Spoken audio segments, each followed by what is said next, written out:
Alright guys, we just got out of seeing Shazam 2, Fury of the Gods, and I must say that it was pretty mid.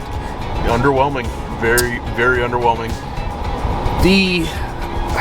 I felt like the actors did a really good job for what they had, with the exception of Lucy Liu, and even Helen Mirren I thought was But I thought the Shazam kids themselves and the older actors that played the superpowered versions of them, like Zachary Levi, yeah, I thought they did very well. I think they did really, really well with like incorporating into the story like a way to bring in like the kids, so it's not just the adults the whole movie. I will say the main actor who plays young Billy got shafted for this movie. Oh, I thought almost every other, like the girl, and especially the other boy that leads, Freddie gets way more screen time than Billy as like the younger version. Billy had like 5 lines. I felt like he had 2 scenes, and I felt like what made a lot of the first movie special was they bounced off each other.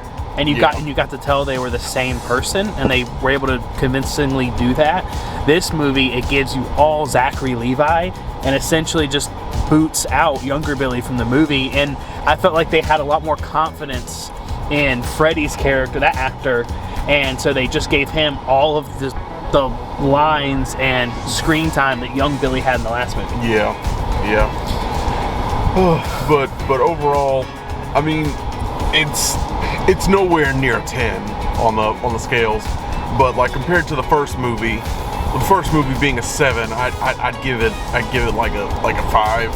I give it a 5.5. Like it's very mid, but it's one of these movies I think that we're gonna look back at on the DCEU and be like, okay, it's not the worst movie, it's not bottom 5, bottom 10 by any means, but it's not top 10 either. It's right there in the middle. I would say that it's better than Black Adam, at least right now coming out of it, just because I liked Black Adam's side characters more, but I like this one better than Black Adam. I like this one better than Aquaman. I like this one better than most of the latest DCEU movies, with the exception of like the Batman and Suicide Squad, but those are top tier. And I will say some of the things that did stand out to me. The CGI in some scenes is so bad. Like in some scenes it's great. I'm glad you noticed that. Some scenes it's great, but other scenes it's so distractingly bad.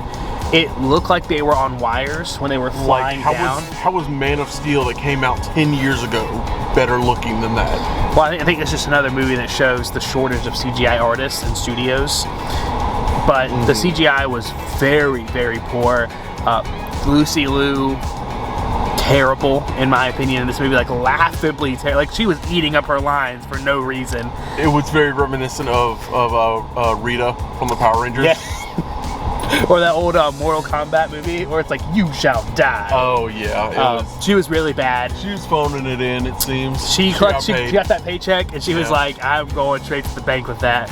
I would say, and then this is not a spoiler because she's in the trailer, but the whole Wonder Woman thing felt very forced. Just shoehorned right in. She shoehorned in at the end. It felt like they did it just to have her cameo, which is fine if you don't put it in the trailer. But they put it in the trailer because they wanted people to come see the movie, and so like it ruined.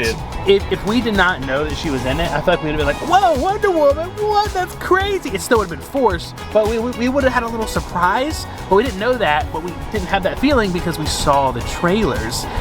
And whoever's idea was it to play her little stupid theme song when she stepped in frame, they need to get fired. But yeah, I felt like this was a missed opportunity.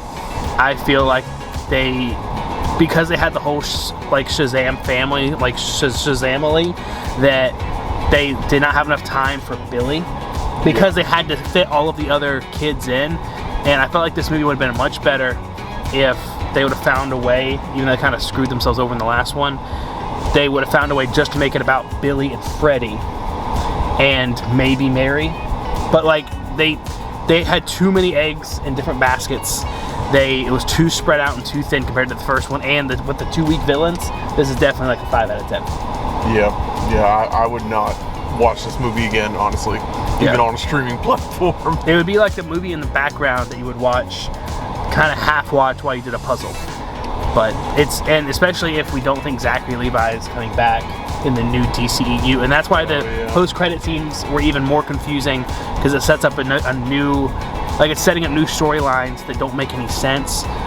If these end credit scenes were done by James Gunn, which it looks like they kind of were, then it looks like they're going in a direction where they're setting up Justice Society as opposed to Justice League, because they want to distance themselves from the old Justice League movie. But well, I'm not too excited for it, but we'll see. If they bring back Hawkman, I'll be excited. But hey, let us know what you guys think in the comments. Did you guys watch Shazam 2 opening weekend? What did you guys think? Do you guys think it's better than a 5 out of 10? We don't, but if you do, let us know in the comments below. We'll see you guys next time.